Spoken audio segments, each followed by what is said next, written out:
Hey, I'm Molly. Welcome back to my kitchen. Today I'm doing a reader favorite, my sourdough honey butter biscuits. I'm showing you how to make them step by step. Let's go make it. To get started, you'll need a large mixing bowl, a spoon or bread whisk to mix your ingredients, a large rimmed sheet pan or regular sheet pan with parchment paper. I use unbleached, but you can use whatever you have. Now we need to preheat the oven to 400 degrees Fahrenheit. We'll start out with 1 cup of all-purpose flour, half of a teaspoon of baking soda, half of a teaspoon of sea salt, kosher salt, or table salt, whatever you have on hand, and 2 teaspoons of baking powder. Now you're just gonna stir to combine. I love the bread whisk because it makes all of this so much easier. I'll leave the link to mine in the description below so you guys can go check it out. It is so useful. Next, we will grab 1/3 cup of cold stick butter. You do not want to use margarine. It's going to be too soft and it will not create the layers in your biscuits like you want to. We are also going to need a cheese grater, or you can use a fork if you don't have one of these. What you're going to do if you're using a fork is you're going to cut this into little chunks and then use your fork to make it into pea-sized pieces into your flour. But that is not the way I'm doing it today. This is a much easier option. So grab a cheese grater, put it above your flour mixture, and just grate away. You're going to want to make sure your butter is cold, so make sure it's been in the fridge. And just like that, we have our butter in the little pieces we need in a fraction of the time. Now we're going to use our bread whisk or our spoon to stir this around. You want all of the butter to be evenly distributed. If it clumps together, just do what I'm doing, just kind of chop it up a little. Now it's time to add in our wet ingredients. First, we are going to grab half of a cup of sourdough starter. This does not need to be fed. You can use sourdough discard, which just means starter that has been unfed, usually in your fridge. This is my regular sourdough starter named Winston. Yes, that's his name. I named him after one of my favorite characters on one of my favorite shows, New Girl. If you haven't watched that, definitely check it out. But this sourdough starter is not fed, so it would be considered discard. So you're gonna use half of a cup. If your sourdough starter was fed, you can still use it for this recipe, but it doesn't have to be. The only thing you want to make a note of is that your sourdough starter is a thick pancake batter consistency. You don't want it to be too watery and runny, or else it'll make your biscuits really hard to shape. If it is really watery, feed it a 2-to-1 ratio of flour to water. Put it on the counter and let it sit for 4 to 12 hours and then make this recipe. If it's not super runny, you're totally fine. Next up is 3/4 cup of milk. I like to use buttermilk personally, but you can also use cashew cream, cashew milk, regular milk. I've used all of the above. If you do use buttermilk, you do not need to do the apple cider vinegar, which is 1/2 tablespoon. When you add that to regular milk, it makes it like a buttermilk for your biscuits. If you're using the buttermilk, leave out the apple cider vinegar in the recipe. And finally, 1 tablespoon of pure raw honey. Make sure when you're getting your honey that it's pure and there's nothing else added to it. It's unfiltered. You want it to be raw and just whole. You don't want any corn syrups or any junk, or you don't want it to be processed. You can find this at most grocery stores. Walmart actually has an option that's fantastic. Now we are going to use our spoon or bread whisk to combine all of the ingredients together. You'll want to stir until the dough picks up all of the excess flour on the bottom. Next, we are going to shape the dough. If you have a wedding ring, make sure you take it off. I had to take mine off. It will get nasty. Now you'll grab a little extra flour. You just want to dust your work surface. That way nothing sticks. And then we'll turn our dough out onto the counter. What I like to do now is just kind of put it on one side, flatten it down, and then I'll do that on the other side just to get a little flour on the edge, just so that it's not sticking to your hands and it's not a big problem. Once you have your dough out on the counter and it has a little bit of flour on it, you're going to fold it in half. So you're gonna fold it and then press it down, and then you're gonna fold it the other way and press it down.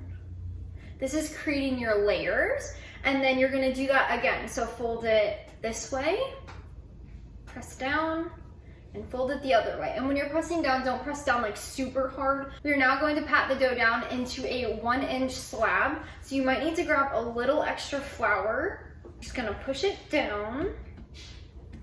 And then you're going to grab a biscuit cutter. You can also use a mason jar or a cup and just cut it like that. This is about 2 inches across. You want to cover your sheet pan with parchment paper if you have not, or go grab it. I like to have it on hand. I'll make it so you guys can see. Now for cutting the biscuits. This is so important, so if you have to listen to this again, rewind, pause, and re-listen to it. When you are cutting your biscuits, do not twist. When you twist it, it seals those layers off, and then your biscuit will not have those flaky layers that you're wanting it to. So when you're stamping them, go down and straight back up, don't twist. When you're cutting these biscuits, also make sure you go to the end as much as you can so we can squeeze as many biscuits out of this dough as possible. So down, up. And then you can grab them out, just like this. It's so hard not to twist. And I've been doing this a while, and I want to twist them. Do you see those layers? Yeah. Whenever you twist the biscuit cutter, it like seals them. And then when they come out of the oven, they're still delicious, but they just don't have that iconic biscuit like texture. It's almost like a drop biscuit instead, which are still amazing. Now that we've cut the biscuits out, you can see we have all this dough left over. I could technically turn this into a biscuit, but it's a little small. I could do a smaller one. Now with the excess dough, we are not going to bunch it up, roll it out, and re-stamp it. A lot of people like to do that, and that's good for some biscuits, but not for these. Instead of rolling your excess dough out and cutting it into more biscuits, I do something different. I learned this technique from Reese Witherspoon in her book, Whiskey in a Teacup. It is my favorite thing to do with biscuits. I will take the excess dough and I'll bunch it up into a slab, and then I divide it into 4 pieces. And you can get them as even as you can. It's not a huge deal. And then you'll take each piece, and you will probably need a little excess flour, but you'll roll it out into logs. So we'll have little biscuit logs, just like this. And then what you're gonna do is you're going to put these little biscuit logs on the outside of your biscuits. So just like that, and what will happen is not only are these gonna taste amazing, they're like little biscuit breadsticks, but because they're going to be around this, your biscuits will rise upward rather than out. So whenever the heat in the oven is baking your food, it has a current, and sometimes biscuits sway to the side because of that. So this is a great way to prevent it, and they taste amazing. When you're placing your biscuits on your sheet pan, make sure they're about 1 inch to 2 inches apart. You do not want them to touch. You don't want your logs to touch anything either. You want them to be by themselves. As you can see, it's all on here. We're going to put this in the oven now at 400 degrees for 12 to 15 minutes until the biscuits are baked through the center and have a golden brown crust. While we're waiting for the biscuits to finish baking, we are going to make our honey butter sauce. First, we're going to use 2 tablespoons of melted butter, and then we'll use 2 tablespoons of raw honey. Now you'll need a silicone basting brush or any kind of kitchen brush, and you're going to stir the butter and honey together. Once it's combined, you're gonna set it to the side and wait for your biscuits to finish baking. Look at these biscuits. As you can see, they're golden brown. I'll move up here. As you can see, they are all golden brown and so yummy. Now we're gonna top it with the honey butter sauce. When your biscuits come out of the oven, make sure you put them on a wire rack. You can leave them on the pan, or you can take them off and just slip the parchment paper out from underneath. Now we are going to top these biscuits with a honey butter sauce that we made earlier. Give it a good stir, that way everything's combined again, and then let's get topping. You're going to just evenly brush each biscuit on the top and the sides.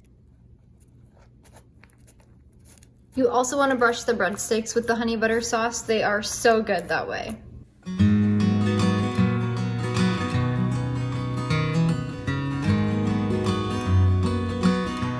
Enjoyed this recipe tutorial. These honey butter biscuits are one of our favorite ones on the blog. All of my readers love it too. I think we can all agree honey butter biscuits are so good. Link the recipe below in the description so you can go print the recipe or check it out more. I have a whole bunch of tips and tricks on the blog post. If you enjoyed this video, make sure you subscribe so you never miss one of my uploads. I do a recipe tutorial of some kind every Friday, and throughout the week I upload shorts. I'm so glad you joined me today. Until next time, go make something delicious.